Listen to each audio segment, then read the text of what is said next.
to hear from Hume Football Club, and he's the under-17s NPL head coach at Hume. I've come from a senior men's background. Yeah. Going into NPL under 17s was a whole new world for me. But Yeah. it's been amazing so far, I'll be honest. Your first exposure, I guess, was at Ringwood.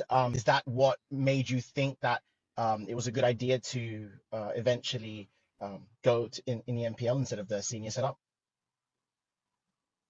A little bit. I mean, obviously having a taste and seeing what goes into the NPL system was more the interest to me about, I guess, the higher level of professionalism and the way that it's executed in those systems to get the most out of what you have. Yeah. And whereas, the men's state league football can be very up and down in what you have facility wise, opportunity wise, the rest of it. So Yeah.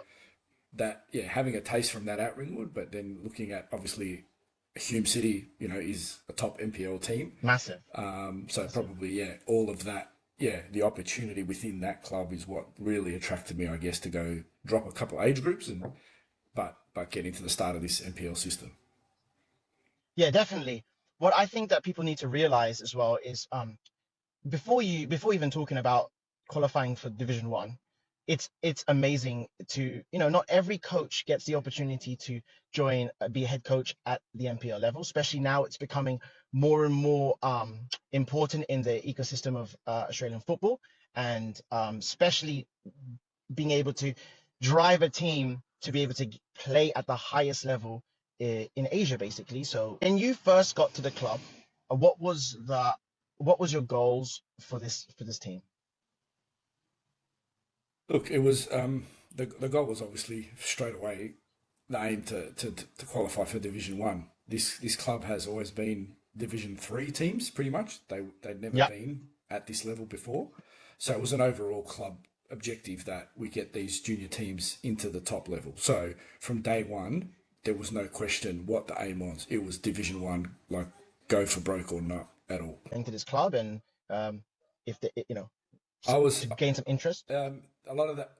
Yeah, look, to be honest, a lot of that was done by our TD, Michael That's good. Zakowski, is really well known in the NPL world of junior football. So he actually did a lot of the recruitment, probably even earlier than that.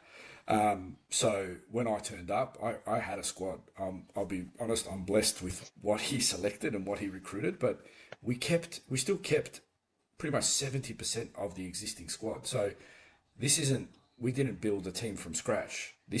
We've also got Division 3 players who we've developed into Division 1 players. Where did that team finish last year? They finished like 7th in Division 3. Amazing job. I know what it's like taking over teams that are new, and I personally have needed a good 11 games, the whole 11 games, to get them where they need to be, to get them challenging, and then you've done it in a super quick time. Do you train 3 times a week or 2 times a week, or 4? No, so we're actually 4. So we're the first NPL junior team to go full time Yep. from last year. From October, we started 4 nights a week. That is Yep. 3 on the park, 1 in the gym with analysis as well. The 4th night, we played 8 practice matches before the qualifiers. So we started like working on what we needed to get right from day one. I started mid-October. I joined the club. Yep. We started training Yep. that week, and we never stopped. We had a week and a half off at Christmas. That was it. Say what your philosophy was. Modern day football, every coach has to integrate their ideas with the club, and you get coaches who Yeah. don't want to do that, and coaches who do. Where are you sitting on Yeah. that? Yeah. I was 50-50. It's one of the reasons why I maybe have delayed getting into the NPL, because it is, you do get a lot of that. This is how the club wants to play, so you can only play this way. Yeah. There was definitely set philosophies, structures, ideas of how the club wants to play. But I was adamant. I said, yeah, but if game management is a big part of football, you have to 100%. understand what your opponent's doing. If there's a way you need to adjust your team to play for that, I need to be allowed to do that. And that was what I Yeah. said from from my interview. And they said, of course, we're here to win games. You can't, if you need to adjust to something to win a game, you have to do that. That's what you coach for. Yeah. And, So, and then yes, there were certain philosophies and patterns and things like that which aligned with what was how I coach anyway. So that was the other good thing, was this is how I want to play football. We're an aggressive team. We press. We do, and that's how I've always played my teams as well. So I think the biggest one was when I went there. I said to the boys, and I've said it in front of all of the committee and the rest of them too. I said, I'm not gonna treat you like kids. I've coached men's teams. You guys are the mhm, next step. Like, you are 16. Your next step is playing under 19s football or senior football. yeah, So the biggest yeah, probably difference is I treat them as I would any other senior player that I've dealt with, a 20-year-old or a 100%. 23-year-old. And so I've brought that into it as well, where their Yeah. expectations and their abilities is not just the only thing. So in saying that, in men's football, if if you need to stick with 11 players, you do that. Do you do that at your team now? Yes, we play the best Okay, 11. the There's best 11. and we did it, and that was, yeah, the best 11. That doesn't mean it's the same 11, because week to week No. players have improved. There's Of one or course. two players probably through preseason I didn't give much of a go, but Hmm. by round two of the qualifiers, I gave one of our players is a left winger. He hadn't had a lot of game time, but he came on. It was the second game, I think, of the qualifiers. Had an absolute amazing half, and then he started the next 5 games in a row, and everyone thought he wasn't even See, going to be a bit part player. So yeah. yeah, So what's happening there is, um, it's what you're introducing is new, or and it takes some players time to understand it mentally, and it looks like yes, that particular player did, and I'm happy for that. I think what you're doing, I'll be honest with you, that is the best. That is the best way. I think clubs need to realize, where you are, um, that if you give too much of a 50-50 approach, it stops people being excellent, because some players won't try as much, and some yep, players, I'm going to play anyway, or whatever. I'll sit on the bench for 2 games. I correct, know I'm in the next 2 games in. I said, the best thing about you is your ability to adapt in game, right? So, you know, 100%. it, Yep, how yep. strong of ability, how much do you rely on that in games? Look, I probably, to be honest, this year has probably been my best test of that. In the past, Mhm. senior football, you don't always have to adjust too much. Whereas here, I'd say, like in the qualifiers, we played Heidelberg, and they played a 3-4-3 shape. Mhm. And normally in another game we did in pre-season, it was automatically just, oh, you know what, just go 3-4-3 to match them man on man.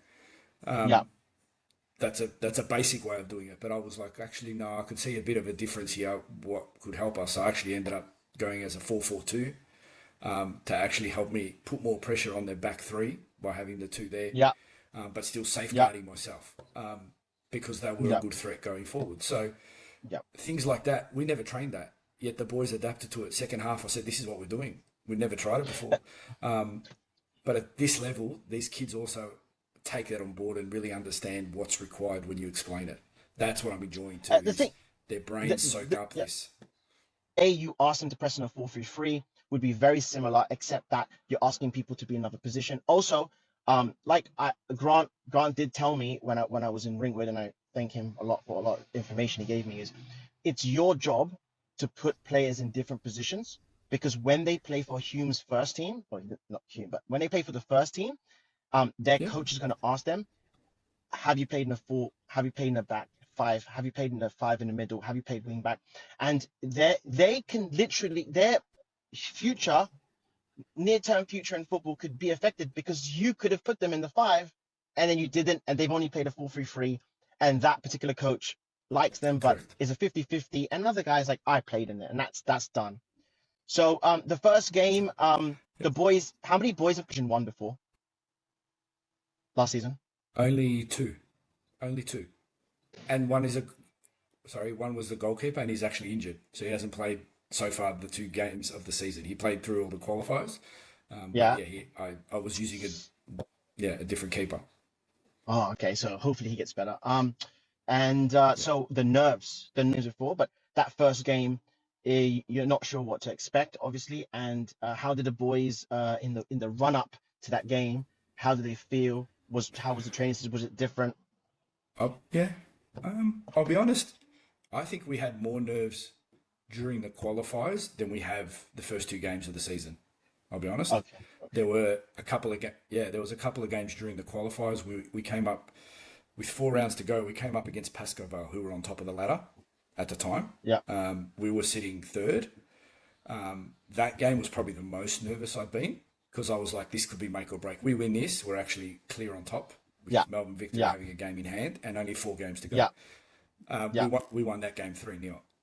So Yeah. I'll That's be well honest, done. once we won that game 3-0, the pressure not came off, but I think we all got our confidence, even the playing group, Mhm. to go, right, we belong here now, let's go. So to be honest, bullying the first game, we were more excited than nervous.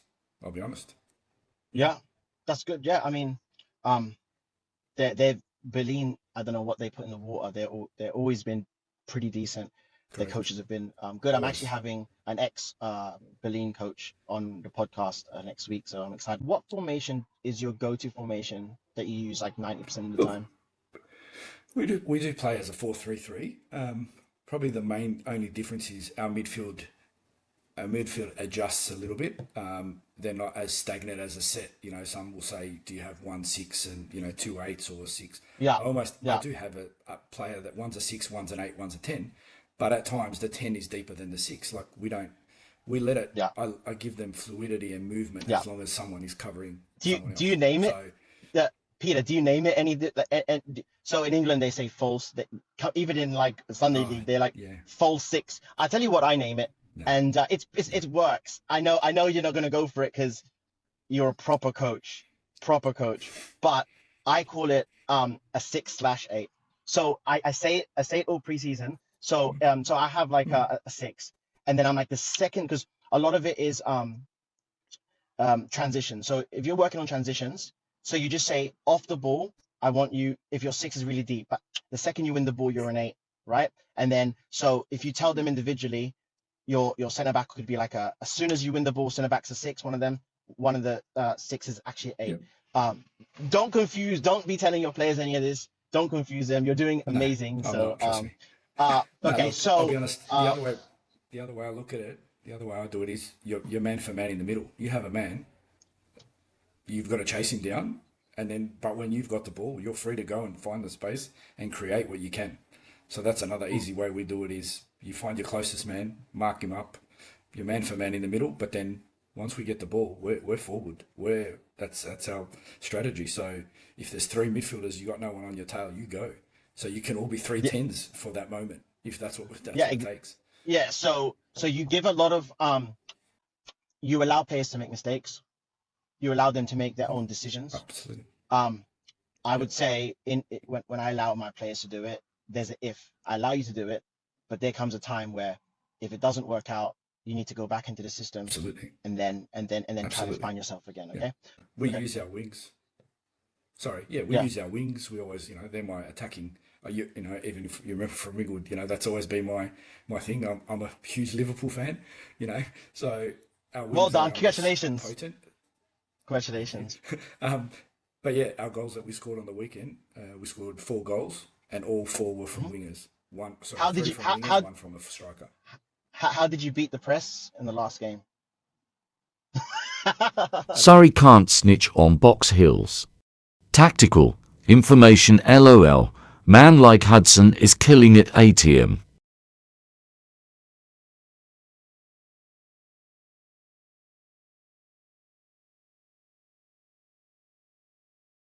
I mean, Hudson, in my we work together. He's a really good coach. He's really young as well, so I think he could be honestly up there in the future. But with that kind of pressing, I was going to if you say don't that. get a yeah, go. Sorry, I was going to say that. That's probably the one thing I have noticed now coming into the NPL. Like, I'm an old man Yeah. compared to everybody, a lot of the other coaches. Again, I don't know if that's an advantage for me now, but like even at Hume, I'm the oldest of the NPL coaches. I'm older than the TD. Yep. So I actually have found that fascinating that it seems that, in this NPL systems, a lot of the coaches are quite young. So I don't I, think it's I don't it's I not a don't understand negative. why. It's not a negative. No, It's definitely not a I'm not saying negative. that. It's I tell you why it's a positive, because you've seen more minutes than anybody else. And I would say this, right? There was a point where, coaching is, you go through the motions, but when you step up and play very good teams, I realized that there is levels to this, like levels and levels and levels. I When I was in Eastern Lions, I made one mistake where I put two players on, and I knew exactly what to do with the final couple minutes on their free kick, and I did not communicate that to Hudson. It wasn't Hudson put them on, and I didn't communicate that. Nothing wrong with him. It was my fault. I knew it. I saw it, but because I'm used to just putting players on and giving them information, but not being like so detailed all the time, I got punished, and I knew it. I can see it. And Hudson turned around to me, the coach, and he said, "Should I say tell them anything?" And I said, "No, I've already told them." But there was something that I knew I should have told them, and I basically said, "Tell them to push a really high line." They didn't, and it was my fault, and that was done. It was all done. And from that moment, I was like, I just got out coached, and then I've got to do better. So, in saying that, is there anything that you could have done better during the qualifiers, even though you've done amazingly well? Oh, look, yes. I would say because we had two losses. One was Victory and one was Essendon Royals. Mhm, Victory, we went down 3-0 in the first 20 minutes, but mhm. then we scored 2 goals in the second half. Okay, good. Yeah, so we're the only team to score 2 goals against them as well in the Well, qualifiers. So again, your strength is showing as being able to see and adapt to it. adjust, Yep. yes. But I would say I think about that. I think that was round 4 or 5. I would say we got a little bit comfortable sometimes in our training sessions Mhm. because we started so well, and we won a preseason tournament and all these things. So as a coach, I think even it was a little bit to me. I had a bit of a wake up call with a conversation with my TD, and I went, yeah, nah, we need to keep the level as high as possible to make sure All the that time. we, like you just said, the details during the week are touched to make sure we don't It's leave any insane. details out, no It's communication out. Yeah, insane. You make one because mistake and victory. that's the only You way. make one adjustment. It's something. It's overthought, and that's done because coaches are good. The really good teams. You think it's lucky. It's not lucky. They know what they're doing, and players get annoyed sometimes in all levels when coaches try to say things to them because they're trying to do their best and there's so much information and we have to decide how much of it to give them. And unfortunately, if you don't give them the right information, you get punished, right? In saying that, Absolutely. you're playing the A League teams coming up, right?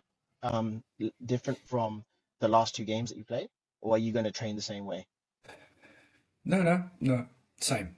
Absolutely. I think all it is obviously with the extra night that we have with our analysis nights. Obviously, that will Yep. help differentiate what we work on that week. Yep. Knowing obviously having played Victory already once in the qualifiers, and then we've got Western United and Melbourne City obviously in our group as well. So Mhm. that's probably the only difference during the week is obviously what we focus on. The training sessions are the same. We train, as I said, we've got the 4 nights a week. And some weeks, obviously, I'll do a little bit more on set pieces or corners, etc. Mhm. When we know that could be our threat. And other weeks, obviously, I'll work on the transition or whatever it is. So yeah, the only we still train the same amount of time, everything like that, Perfect. same level. It's just the different focuses depending on who we're playing. Yeah. Yeah. So, um, final few questions here. What is the difference between a PL Division Two player, not all typical, and players that make Division One? I would say the ability to adapt to the information is a big part, and how much of that information they retain and are able to interpret how to use it in a game. That's Yep. probably the biggest difference. I know it's not always Fantastic. technique and skill because, like I said, I've got half a dozen players in this team that were playing Division 3 last year, Mhm. but their ability to take the information that we've given them and then step that up again, just with their strength work and all the rest of it. But it's the stuff that they've learnt and taken that and then put it into the game. That's the difference. Whereas some of those Division 3 players are still asking me the same question after 4 months, 5 months. Okay. So to me, I mean, that's the clear difference, because they've been on the same journey, and some are up here and some are still there. But it's all this in the brain. That's the difference. So talking about Hume now, do you have a system where you allow do players move up to the 23s? Is Yes. it 23s? Yeah. 19s. There's the Have you? 19s above us, and then the 23s. Yeah. Yep. I had on Saturday 4 of my players on Saturday were in the under 19s, and then they backed it up on Sunday with me in the under 17s. I've had one player That's good. he's 16. Yeah, absolutely. One player who's 16 has played with us in the qualifiers. He helped us, but now he's a regular in the under 23s, 2 steps above. Yeah. The biggest thing here is at Hume, it's about getting the junior players to a senior level as quick as possible. That is actually what we're aiming for. So that's how it should be. And before we go, that's the KPIs of how important, like the most important thing of your season. That's one of them.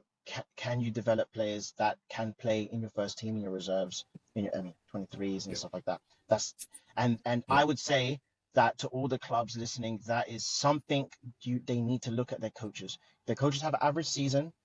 Have they developed 2 to 3 players that can move up? And if they have, Exactly. they should consider that maybe a season that has been successful, because sometimes 20 players is hard to get everybody to that level, but you have somehow amazingly done it. And I would say, does Hume like not advertise it, but is it known in your club that like the players that are doing well can have a chance to go? I know you're not around the scene set that much. No, absolutely. Yeah, no. We I work very closely with the 19s. So 19s, 23s, obviously, and seniors are all, that's the senior group now. So I actually work very close with the under 19s head coach. So yeah, we're always, and the TD now is working with the 23. So yeah, it's across the board, and the president has said it in we had a big dinner to celebrate all of the 3 teams that qualify for Division 1, and he said, I want you boys to be playing senior football out on this park for us. So it's That's amazing. all the way through the That's whole absolutely club. amazing. And that's it is. And And that was one thing I was worried about coming to NPL. I thought, the juniors just are pushed to the side, and the seniors are more priority. But honestly, this club, it's the other way around. Like us juniors, we play on the main pitch. We use the senior gym. We get everything that the senior team uses, we're allowed to use as well. And I haven't seen that anywhere else. No. I mean, there are a few clubs. I would say, I think Dandy City are starting to coach. Train 4 days a week. But I saw that on LinkedIn. But it's good if everybody starts to lift up the performance levels and the expectations. We all get better players, and that all suits the league in the end of the day. Where is a good finish, or does the club only care about attitude, developing the players to the next level? No, we believe it comes hand in hand. If you are getting to the next level and you're developing your players to the next level, then the results have to come with it. That's a meterage of how you're performing. Like, how can you finish last and say, my players are better now? So for us, I think Prediction: 5 or 6. will you make it? I'm aiming for it. Yes.